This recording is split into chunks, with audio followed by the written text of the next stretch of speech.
Okay, hi, I'm Aubree Adams, and I'm sitting here with my friend, Will. Hi. And Will has a special place in my life. He is a young man in recovery that has relapsed multiple times and has had a recent relapse, and he is working hard and earning his way back to like a program he wants to get in that we're part of. And Will has also been one of my host kids in my home during a period of time where he was sober for a long time. And since then, he's done really good and just had a slip. This last slip was pretty scary. He was talking to me about, so he is willing to share his experience, strength, and hope in order to provide education for the world, pretty much. And he knows that I'm going to publish this on everybrainmatters.org, where we're calling for a cultural change. And we'll just have this conversation. And Will, do you give me permission to videotape you? Yes, ma'am. Okay. So Will, do you want to talk first of all about where you're at in your recovery process? Yes, I will sum it up. I've been in recovery for 2 years, multiple rehabs, and yeah, I've been in multiple programs. A few of them didn't work out, like sober high school, stuff like that, which is surprising those are a thing, but they didn't end up helping me out. And the program I'm in now has helped a lot. But even then, I lied about getting high for a long period of time. But I'm coming back from that. And right now, I mean, I'm not, I'm on the brink of homelessness, but So where are you living right now? well, I'm not going to give specifics, but third ward. So. Well, and most people that see this probably won't know what that is because we don't even need to talk about what city we're in or anything. Okay. But you're in like a sober living situation. Yeah. Yeah. A sober living in a really bad part of town. Okay. So that's not fun for you. That's not where you No. want to be. And you're working hard. You have to earn your rent there, correct? Yes, ma'am. And that's why you have called me up because I need help, and you're able to earn some money with me, and you help me with my dogs and some chores around the house, and I'm very grateful for that because I've been through some stuff lately, and I really need the help lately. So I'm glad you're here. And then I'm glad you reached out too because you can come here and get something to eat and relax a little bit, and kick your heels up too if you want to. You know that this is a comfortable place for you to be, and that we love you and we support you 100%. So can you tell me a little bit about how marijuana played a role in your addiction? Was it a gateway for you, or was it just part of your addiction? Both. So I started smoking cigarettes around like 11, maybe having a few beers, but weed led. It was definitely a gateway drug. Smoked weed for the first time, smoked weed a few other times, and then moved to another drug. The first time I tried it, it's Xanax. The first time I tried it, I overdosed, blacked out, got arrested at my school, and had to go to another program, and had to go to juvie. And I feel like we did play an important role on that, getting me started. So let's clarify that. So that the Xanax led that. You got in trouble once you mixed marijuana with Xanax, or the marijuana alone did that? Marijuana with Xanax. Okay. And I always educate everybody that marijuana and Xanax are very popular to use together because the marijuana increases anxiety, paranoia, and the Xanax decreases that. So you're trying to manage your emotions, right? Yes, because I can't really use weed without being extremely paranoid, anxious, and it's actually always been like that. Like too much sensory of everything makes me panic. But mixing it with like downers, which is what I did, definitely took away the anxiety, and I could use more and more, and I could get higher and higher, and that's how it was for a while. That's a really good point to make. And people just think, oh, people just use marijuana, and then marijuana alone, like, in making you paranoid, you're reaching for something else to try to manage that, and Yes. and just feed that feeling you were trying to achieve. Mm-hmm. Okay, and so lately, you were sharing with me that your last relapse was really scary. And first of all, we know that fentanyl is everywhere, and that it's being mixed with marijuana. We have fentanyl pills out there. I know they keep saying it's laced with fentanyl, but there's actually fentanyl pills that are being sold under the disguise of Xanax and other opioids and just, whatever the drug dealers are going to call it, because they're just trying to hook as many people as they can because they want to make money. And the younger the person is, the more vulnerable they are. And they know they have to target our youth, our young adults, our teens for this. And so you were sharing that you were using some pretty intense drugs. Yes, and so I wanted to share a little bit about me going back out. First, I'll share about the drugs that I was using. Then I want to kind of share about Delta-8, if you'd be interested in that. Yes. So I was staying at a friend's house in my program, and I started off by stealing medication because I was so desperate to get high. And after I did that, it led to another thing, then another thing, then another thing, and at the end of it, I was using cocaine, oxys, meth, heroin, fentanyl, and it got really scary. I got to the point where I was about to commit suicide, and I realized I don't want to die, I want to survive. And the fentanyl definitely impacted that. I had fentanyl Xanax, I had fentanyl heroin, the meth was probably mixed with fentanyl. And every night I would do it, and like I couldn't breathe. I could feel myself dying. I could feel myself nodding off, but I didn't care because like I was so addicted that I chose getting high over my own life. And yeah. That's really scary. And I'm glad that you're here, that you survived all that, and that you're working your way back to where you can be where you want to be.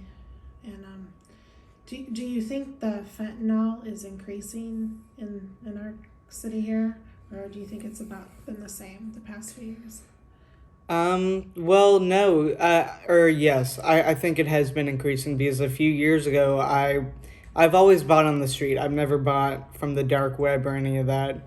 And I never got sold fentanyl in anything like cocaine, Xanax. I never had fentanyl like in that stuff. But now buying like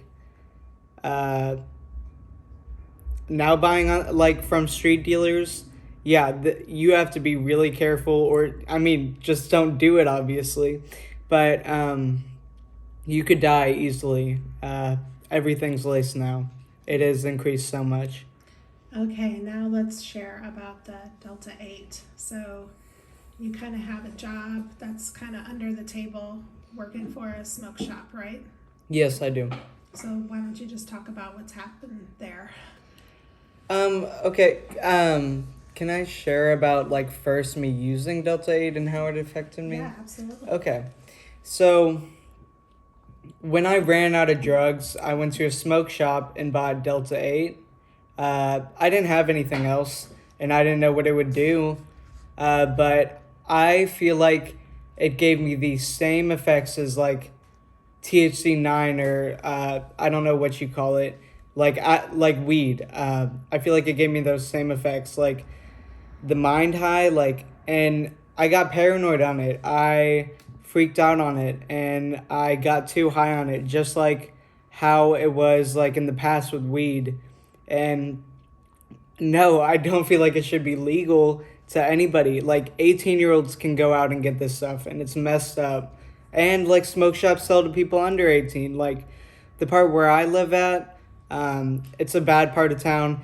All of the smoke shops sell to underage kids and it is messed up. And I don't know if the smoke shop I work for in particular does that, but I mean, I'm I'm under 21 and they sold nicotine to me, so you know. Um, so let's explain to the viewers more about what Delta-8 is. So hemp is legal in our state, and they're selling CBD products, hemp products throughout our state. And what is happening, a New York Times report just came out this past week, and it talks about how the marijuana industry, the hemp industry, is taking the hemp and changing the chemical of THC Delta-9 into THC Delta-8 to get around the fact that there's no laws against that. So they're selling them out of smoke shops, and they're enticing our youth to get them hooked and to feed the addiction crisis to make money. It's a addiction economics. It's a addiction for profit industry. So I think the viewers don't understand. They think of hemp as something that's not dangerous and that it's for CBD and that, it's nothing's gonna be bad with those laws. But you have firsthand experience buying THC Delta-8 from smoke shops, and you are saying to us that it gave you the same effects of THC Delta-9, which is illegal. Yes, definitely, especially without a tolerance to weed, because I didn't have a tolerance towards weed, and yeah, it gave me the same exact effects. It was scary because, like, how is that legal, I don't really understand it, because we are in a illegal state. Like, how, I don't understand how they can do this, like, bring stuff like this into a illegal state, like for marijuana. And I think it's messed up. And you were saying that the people that work at the shop were enticing you. Oh, yes. I've actually been to a few smoke shops, and so I would try and buy nicotine. And they would try and get me to buy CBD Delta-8, and I'm not lying about that. Like, it actually happened, and I thought it was crazy because they would literally try and get me to buy it. Like, I was with my friend and we were in a smoke shop, and he was like, "Oh, I think you want to try this. Oh, I think you want to try this." And I was like, "No, I'm in recovery. I don't want to try that." And yeah, it's really uncool. Was he saying that it would help your recovery or not harm you or anything like that? Oh, no, but he didn't say any of that. I never said anything like... He didn't say anything like that. I don't think he understood. But the other smoke shop, the one by where I live, I told them I was going to call my sponsor to see if CBD was okay, because, like, I didn't know, like, much about it. I knew about Delta-8. I didn't know about CBD. But they were like, "Don't call your sponsor. Don't call your sponsor." Like, they legitimately said that to me. And I was like, so I probably shouldn't use this, You're smart. And CBD is not safe. It does have THC in it. Some of them have large amount of THC in it, and the viewers should know that there is no regulation with CBD products that are anywhere except one product that's called Epidiolex that is approved through the FDA. And so all the CBD products that are on the market right now that even come from legal states contain contaminants like heavy metals, like pesticides, like fungicides. Marijuana, cannabis, hemp is a soil scrubber. It soaks up the heavy metals from the ground, and they don't always test for it. Or some of the legal states like Colorado have industry labs that test industry products. It's not through a third party or anything, and And these products are very dangerous, and they're being sold in smoke shops, gas stations, salons. I mean, pretty much anywhere, grocery stores, anywhere you go, they're being sold and marketed as safe and helpful. And here we have this experience. So I'm glad you wanted to call your sponsor. Yeah. And so I'd like to share about cartridges for THC. Could I? Yeah, you Okay. say whatever you want to say. Because I feel like that's okay. So there's a huge part of like the high school, like the high school lifestyle or whatever you want to call it, to use THC carts, and most of them are like made by street dealers, put into high schools, and they are all full of pesticides. Literally all of them. Kingpin, Cali carts, Powerpuff carts, cookie carts, all of that comes into illegal states, and even the legal states, like I know it contains pesticides. I saw some stories on like how somebody sent their cartridges in to get tested, like a dab pen, or and they would send them in to get tested, and then it came back testing positive for pesticides.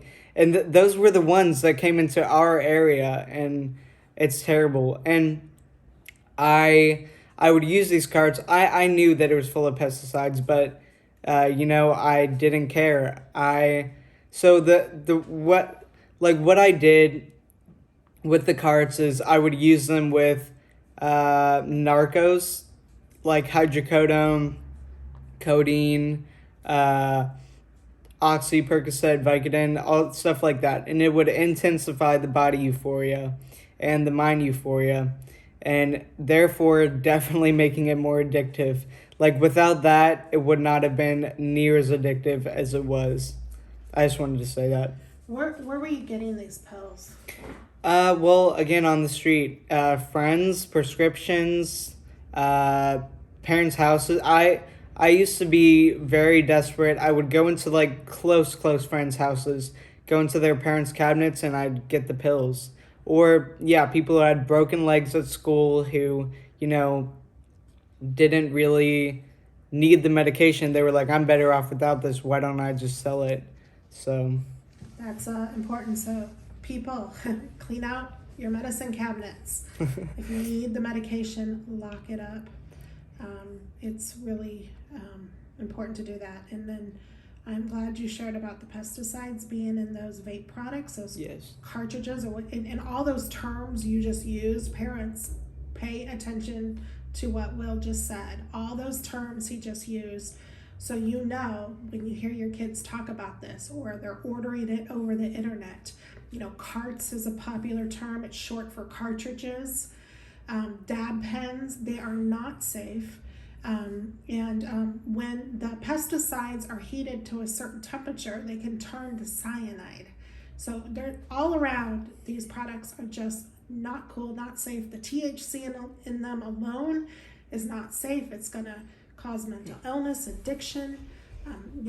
Will's testified that he became paranoid with them. So, even with the Delta-8 THC. So pay attention to what Will's saying. And Will, can you tell me why you want to speak out about this? Well, so I want to become a addiction counselor for teens. So I've had this dream ever since I got into recovery 2 years ago when I was 16. I've had a lot of relapses since then. But me going back out, which is me starting to get high again for 3 months, that took away the dream of me wanting to become a recovery counselor. But now that I'm back in it and I want to live, that's why I want to speak out, so I can further help people, Yeah, and we're so glad you are doing that, and I'm so glad you reached out to me, and I just want to share with the audience that the way I met Will is through the program I'm involved in. I do my recovery as a parent. I work my 12 steps. I have a sponsor, and that's the best thing I can do to influence the people around me and to make sure that I don't enable or become too codependent. I don't think my codependency will ever go away. They keep saying it will, but I don't know. I overly care. That's just like one of my character defaults. Parents, work your recovery program. Read the book Monsters to Miracles. Start with that. Go to meetings. Go to Al-Anon meetings. Go to Maranon meetings. Go to any meetings. When I'm really struggling, I have gone to AA meetings. I want to hear and learn from people that are struggling with addiction. And I've gone to Maranon meetings online. I've attended those when I had a really bad night one night, and I attended 2 in a row, and I felt so much better after talking to them, and I was welcomed and embraced, and they listened to me and gave me a lot of strength and hope. So Will is like, and I'm sorry I'm talking so much, Will, it's part of my character defect too. Okay. I really want the viewers to hear you, and I'm just really proud of you, and never give up. And I'm really glad you're here, but I wanted to share with the viewers that you were one of my host kids, and in the community, it takes a community for recovery, not just a program, not just inpatient, not just anything. It takes a whole community, Yes. a culture of recovery. And I'm not the only family in this program. There's multiple one of us that we all work together as a team, and we all just embrace each other and connect with each other. And Will was here, and I maybe, did you live here a month or 2 months? I can't remember. 2 months, and it worked. It did well. I mean, he went on to a different home, but it all was good. And what do you think about the host family experience? Well, I know that there are teen and sober groups all over the U.S., but I really think that it's a good idea to incorporate them into those, to get away, to have space from your family, to further work on yourself, maybe go to an outpatient group, stuff like that. It is very beneficial. Yeah, and just to clarify too, like the host families in the program that we're part of, they're driven by the professionals in the program. So you have to be a winning family. You have to meet a certain criteria to be even asked to host. And then you're paired, it's not just me, but you're paired with one of your peers, a winning peer that provides a lot of positive peer pressure. And then I hang out with my winning peers, my parents' group. And then we have a lot of fun with activities and stuff. So Will is wanting to work his way back into that program that I'm part of, and he'll do it. He definitely will do it. He's capable of everything, and he will achieve his dream of becoming an addiction counselor. I see it, and I've seen his hard work, his dedication, and I see him struggle so he doesn't shame himself and lose his self-esteem through the slips that he's had and the relapses that he's had, because he just gets back on the horse and keeps working hard. So I just want the world to know that I'm really proud of you and I love you. And what else? I'm just gonna shut up now and just let you say whatever you want to say, unless you want me to keep asking you questions. Keep asking me questions. Okay, we've talked a long time, but it's been 23 minutes. Seems like we just started. What is your message to people your age that are struggling or think that marijuana is harmless? What is your message to them? I am a heroin addict now. I started at weed. I know so many people whose lives are ruined just because of weed. You might think it's a harmless drug, but I know tons of people who are in recovery, who just have used marijuana. And people, stigma on weed is it's not as bad as the other drugs. It's like a lax drug. That's not a big deal. But that's what got me started. And also for me, I find the high very intense. I can deal with it without panicking. And I felt like I had to use it to be accepted, because all of my friends were using it, and they always wanted to smoke with me, smoke, you know. And it, it like played a big part of my high school friendships, and I really do regret that. I really do regret that. But Well, so to maybe there's somebody your age that's watching this video. What would be 3 recommendations to them if they are thinking of getting help and getting into recovery? look up teen and sober groups in my area if you're in the U.S. I mean, look up AA meetings near me or AA meetings online, because there always are some, and maybe get with a LCDC recovery counselor and find out what the next best move is. Get into an inpatient or outpatient program too. What if they're feeling so shameful and not worthy of getting help? Well, I mean, you know, we're all worthy. We all deserve a better life than, you know, the crappy life we had before, which is using, being miserable the whole time. But yeah. What is your message to parents, to family members that have loved ones that are struggling with addiction? What is something they can do? So that's kind of a tough question. But get them, like, I would get them into recovery, but give them space once they get in. Do you think they should hold strong boundaries? Oh, yes, of course. And loving boundaries and not shame. Because you've got some big, strong boundaries right now, don't you? And that's why you're in a sober living situation that isn't the most ideal, isn't the best sober living, and you have to pay your way to stay there. Yes. And I think you said it's costing you $100 a week. Yes. And they do provide 1 meal a day, but you said you're usually out trying to figure out how you can earn money. So you miss that meal. So you show up today, you're like, Miss Aubree, can I have some food? I'm like, of course you can. And I think that parents are afraid to hold those boundaries. But I think if it's done in the right way, in a loving way, I think it's really driven you back to wanting to do better. And I see it. Like, hurting my family over and over again, like, they had to hold strong boundaries. If I wasn't in the place I was in now, like, a really bad part of the city, if I wasn't getting sober in that place, I wouldn't have been getting sober. I'd be homeless and using, and that's just not worth it, you know? So your family is not allowing you to live with them at this point. No, they're not. And that's why you have found the sober living. But even, like, what's even better is that you've already been introduced and part of a community that provides host homes.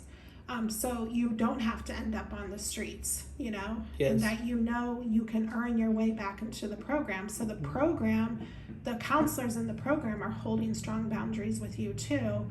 And they're watching you, right? They're watching you do the work and really commit and surrender to your disease and, like, progress, you know, like, and that opportunity is there. You can work your way back. So I'm just saying to the parents, to the families out there, you gotta hold strong boundaries, you know.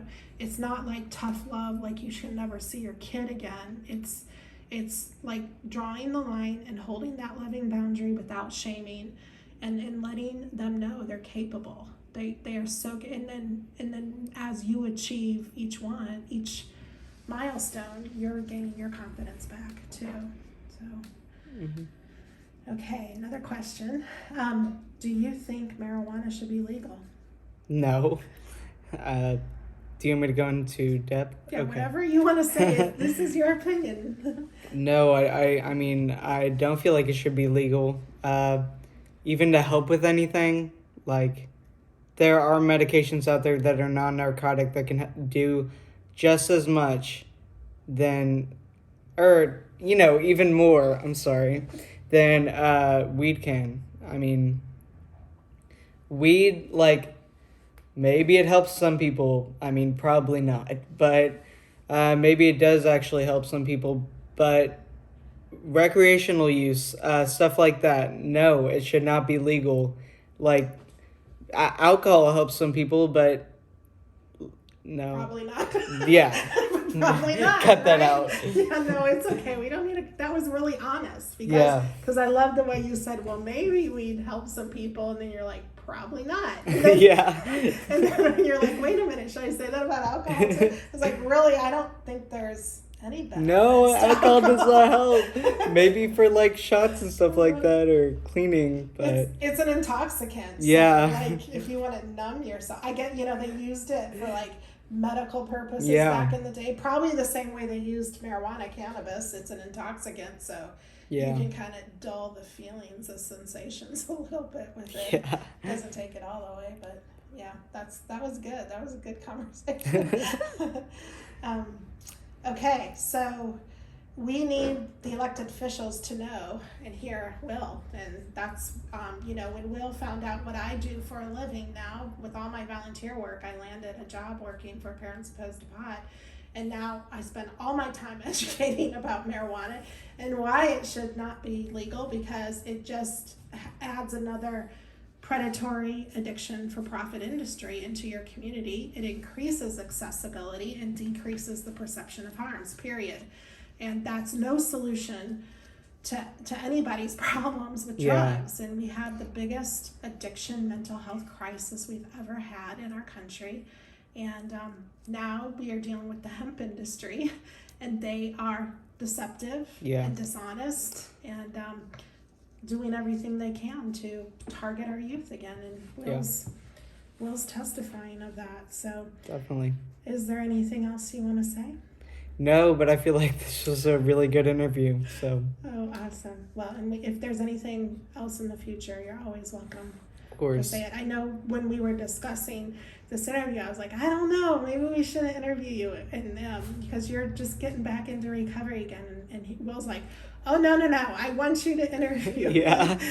Right? Because you wanna be a counselor and you want to help other people. Yeah, definitely. Awesome. Okay.